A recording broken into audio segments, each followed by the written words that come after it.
So what have you personally decided for yourself? Do you go to a clinic? Do you do it at home? Do you do it for 3 days, a week? What have you decided? Yeah. So for the longer term fasts, first of all, I should say I don't consider myself fully healthy. I had a period of very bad health in my 40s and earlier. I'm 52 now. And so I consider myself still in recovery, even though I have been what most people would call healthy for the last, I guess it's been about 4 years now. So I fast twice a year for 1 week at home. If I feel a need for a longer fast, I go to a clinic.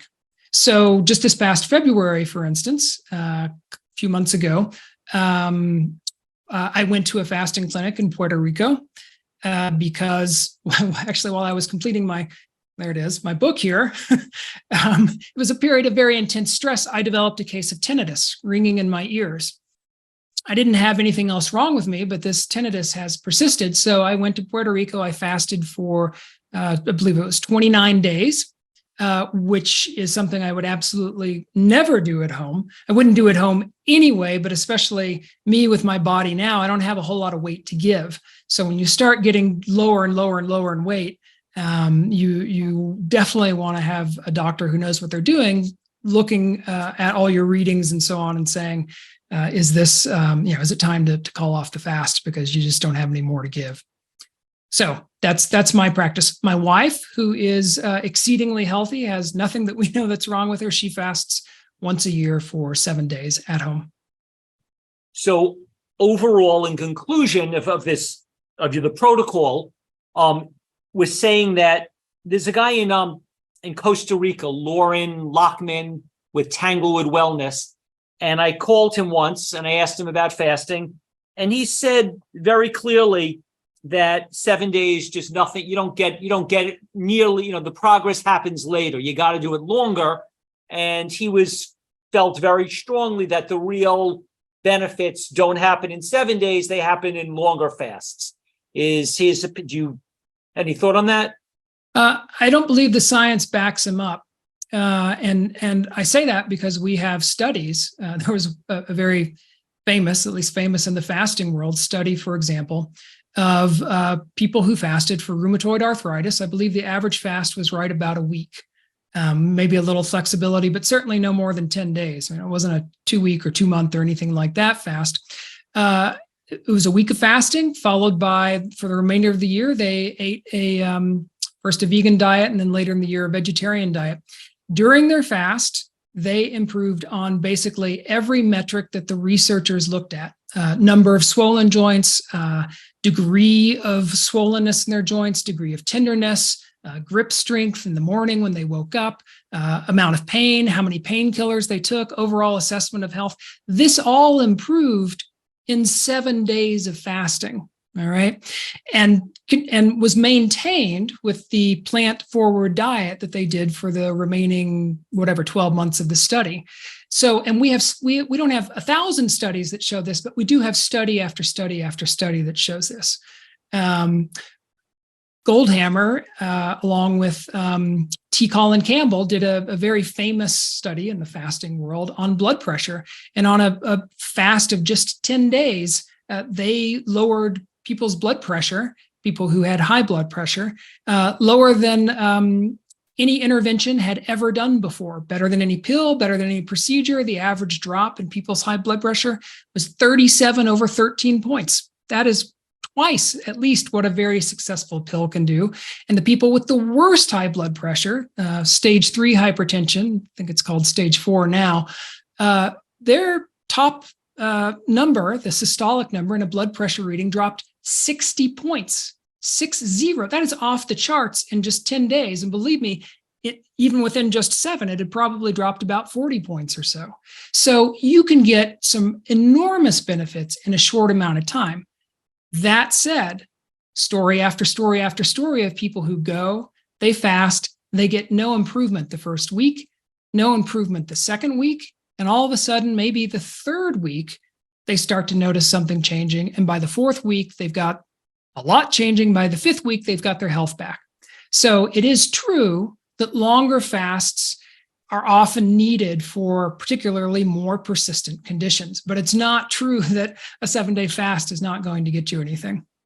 So if we did want to, have someone supervise our fast over Zoom or the phone and do it at home, or B, we wanted to go to Alan Goldhammer's True North, where else is there? How do you find a person who will supervise it at home? And if you don't live near True North, what are other fasting places in the United States that are available? Any guidance on this? Yeah, there are only 3 inpatient clinics in the United States with doctors full-time trained to supervise fasting, and that's True North in California.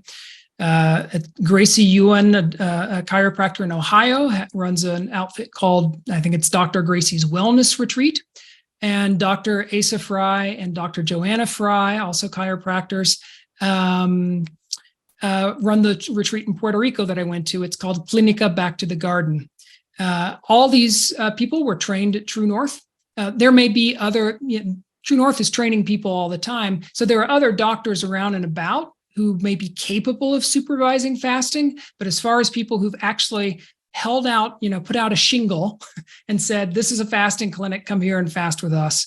That's it in the United States and all of the Western Hemisphere, I should say. There is one other doctor based in Southern California named Nathan Gershfield, and I think he calls his setup the Fasting Escape. It used to be residential. It no longer is. He only does fasting via the internet. So I believe he and maybe 1 or 2 of the doctors at True North, if I'm not mistaken, will do this long distance supervision of fasting. They have different conditions about what they will require. I think the doctors at True North may want you to actually enlist the help of a doctor who will be checking you out more regularly or something. I haven't gone down that road, so I'm not sure. So that's it in the Western Hemisphere. If you're in the Eastern Hemisphere, there are many fasting clinics in Europe, especially in Germany. And I believe there's still one in Australia, but it's a small universe.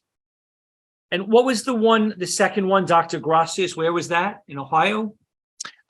Gracie Ewan, Y-U-E-N. It's in Ohio, sort of, I think between Cleveland and Columbus, if I remember, and it's called Dr. Gracie's Wellness Retreat. Okay. Okay.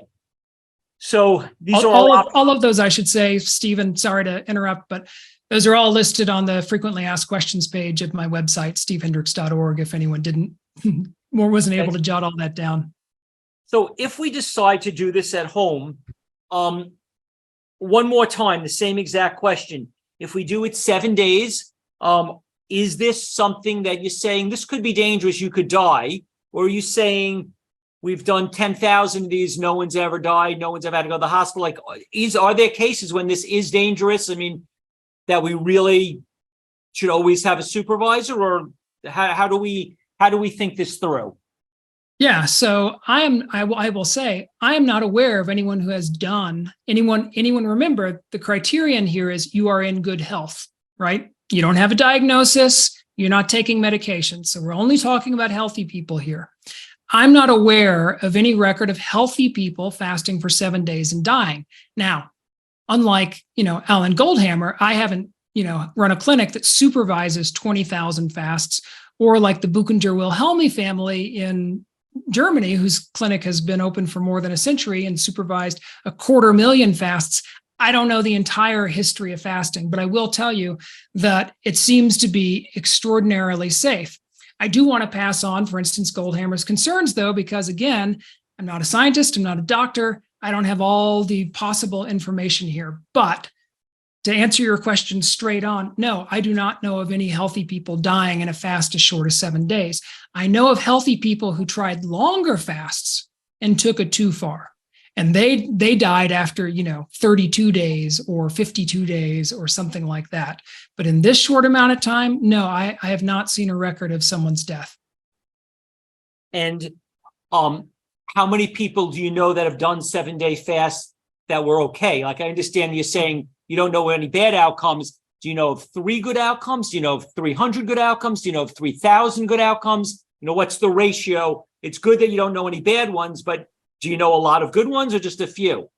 Well, we know that, these fasting clinics, for instance, True North has fasted 20,000, more than 20,000 people. Every person who's walked in the door has walked out, and virtually every person who has fasted at least 7 days. So, we know that it's safe under supervision. Myself, how many people do I know who have fasted 7 or more days personally in my own life, or people who've been in touch with me by email? I don't know, 50 to 100. I don't keep track, but some, scores and scores of people. Okay, so let's assume you read about it, plan it, and get ready to do a week-long fast, whether it's supervised or you're doing it yourself. How do you do it? In other words, you start getting hungry at dinner time, and you're on day 1. You're drinking water. It's day 1. How in the world are you getting through 7 days of not eating? Yeah, so drinking water does help. Believe it or not, advice that I was given, when I did my first long fast was to imagine hunger when it strikes, an image of food of something as like a little pop-up ad or something. And you just click the red X, up in the corner to close that ad, and the thought will go away. And I was told this, and I thought that is the stupidest thing in the world. I mean, who could possibly make hunger go away like that? It actually worked for me. Now, I'm not saying it would work for absolutely every person who fasts, but it worked for me, and I've spoken with a lot of other people for whom that has worked. So that's, to get you through the first day or two, you might try little techniques like that, drinking a lot of water, and doing your best just not to think about food. The good news is this: many people, I've been talking about fasts of a week or 2 weeks or 40 days or whatever, and people who haven't fasted before must be sitting there thinking, I could never do that. I'd eat my fingernails off with hunger or something. And I'm in that boat too. If I were hungry the whole time, I could not do a fast of 29 days.